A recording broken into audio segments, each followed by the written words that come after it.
Hari ini penyidik Polda Metro Jaya kembali melanjutkan pemeriksaan sejumlah saksi dalam kasus kematian Wayan Mirna Salihin. Kita bergabung bersama rekan kami, Egy Tapsari, langsung dari Mapolda Metro Jaya. Egy, siapa saja yang dihadirkan penyidik untuk diperiksa terkait dengan kasus kematian Mirna Salihin?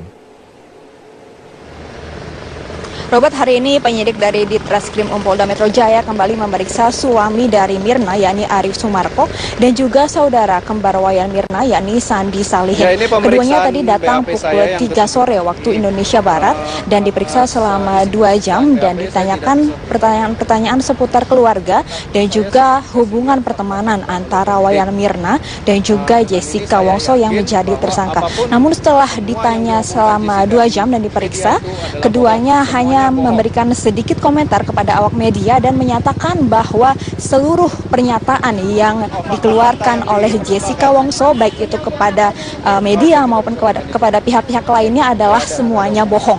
Dan berikut adalah pernyataan dari suami Wayan Mirna. Ya semua yang diomongin itu bohong.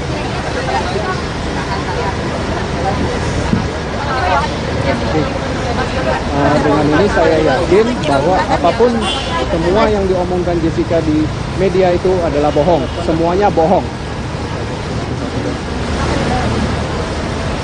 Ya, ini merupakan kali ke-7 suami dan juga saudara kembar Wayan Mirna diperiksa oleh penyidik Ditreskrim Polda Metro Jaya. Keduanya memang salah satu saksi kunci yang akan mengungkap misteri di balik pembunuhan Wayan Mirna ini, dan keduanya kali ini kembali melengkapi keterangannya. Untuk saudara kembar Wayan Mirna sendiri memang sudah 7 kali diperiksa, begitu juga dengan suami Wayan Mirna, yakni Arif Sumarko.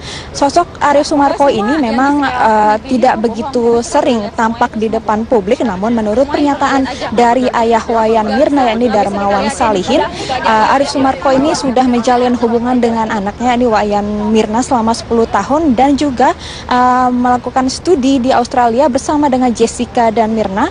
Namun Darmawan Salihin menyatakan bahwa Arif Sumarko ini melanjutkan studinya di kota yang berbeda dengan Jessica dan juga Mirna. Apabila Jessica dan Mirna menempuh studi di kota Sydney, namun Arif Sumarko ini menuntut studi di kota Melbourne, Australia. Namun selain keluarga Mirna, polisi juga terus mengumpulkan kesaksian dari sejumlah pihak, baik dari pihak keluarga Wayan Mirna, dari sahabat-sahabat Wayan Mirna, maupun dari pegawai Cafe Olivier tempat pembunuhan Wayan Mirna, dan juga sejumlah saksi untuk terus memperkuat alat bukti. Robert. Hingga saat ini, sudahkah ada petunjuk mengenai motif dari pembunuhan ini? Menurut Kabid Humas Polda Metro Jaya, Kombes Pol Muhammad Iqbal masih menelusuri apa sebenarnya motif di balik pembunuhan Wayan Mirna ini.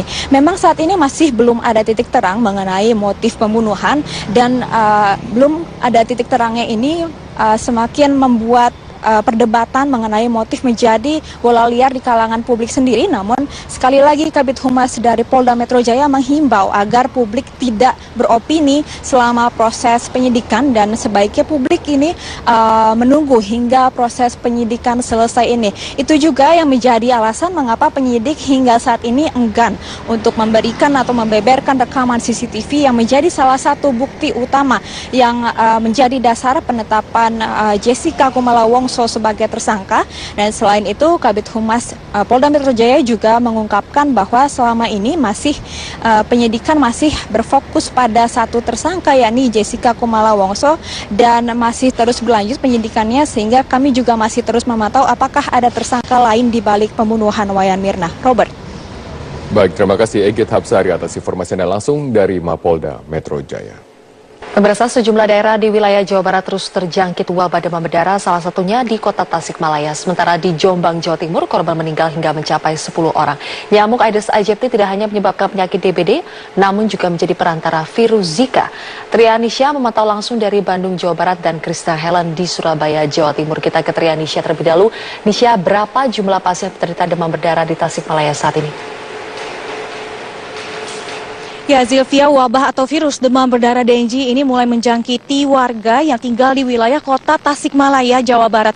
Sejak awal Januari sampai akhir Januari 2016 kemarin ini, menurut pantauan kami tercatat ada sebanyak 30 pasien penderita demam berdarah yang dirawat di beberapa rumah sakit yang ada di kota Tasikmalaya.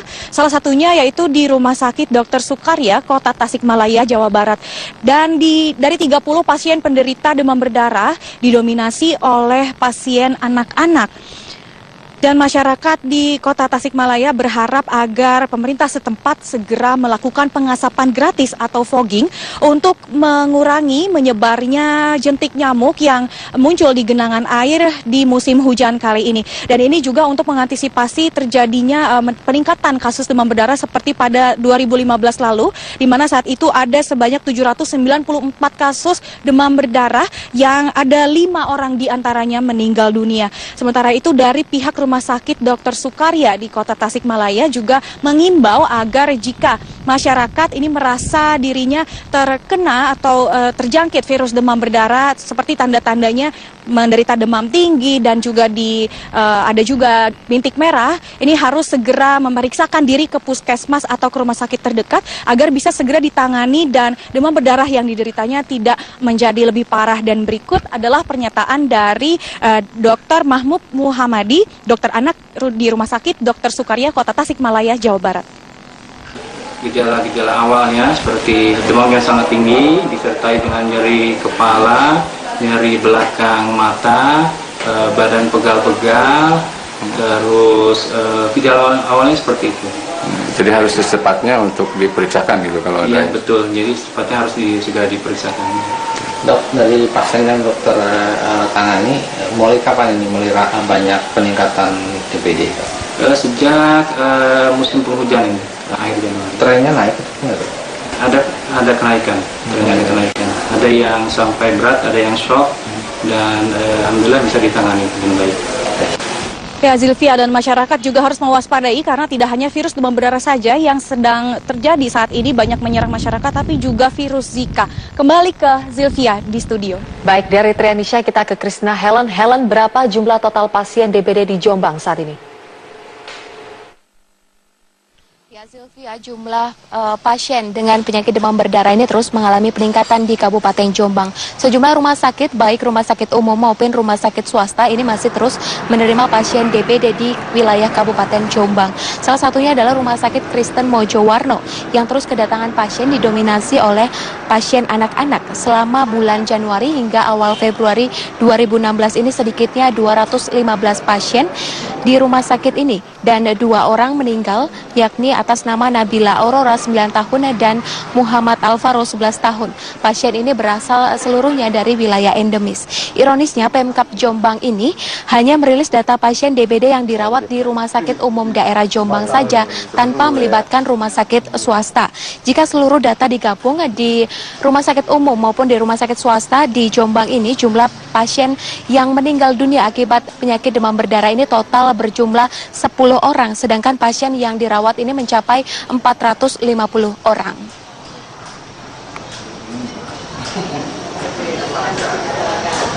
Zilvia, Helen selain membawa penyakit DBD, nyamuk Aedes aegypti juga sebagai perantara virus Zika. Nah, bagaimana penularan virus Zika ini terjadi? Zilvia, berdasarkan pernyataan dari pakar penyakit tropis Universitas Airlangga, Profesor Nasronuddin ini, virus Zika ini menular secara tidak langsung dan dibawa oleh perantara refektor yakni nyamuk Aedes aegypti. Virus masuk ke dalam aliran darah dan berhadapan dengan sistem kekebalan tubuh. Dan bila berhasil masuk ke sel sasaran, virus masuk ke mediator dan memicu reaksi radang pada sistem tubuh dan mengakibatkan keluhan serta gejala pada penderita. Keluhan dari pasien yang terinfeksi virus Zika ini adalah demam tinggi mendadak, sakit kepala, nyeri otot, mual dan muntah, termasuk muncul ruam merah pada kulit dan juga mata. Yang paling berbahaya adalah jika virus ini menginfeksi pada ibu hamil karena akan mengganggu pertumbuhan dan perkembangan sel otak janin.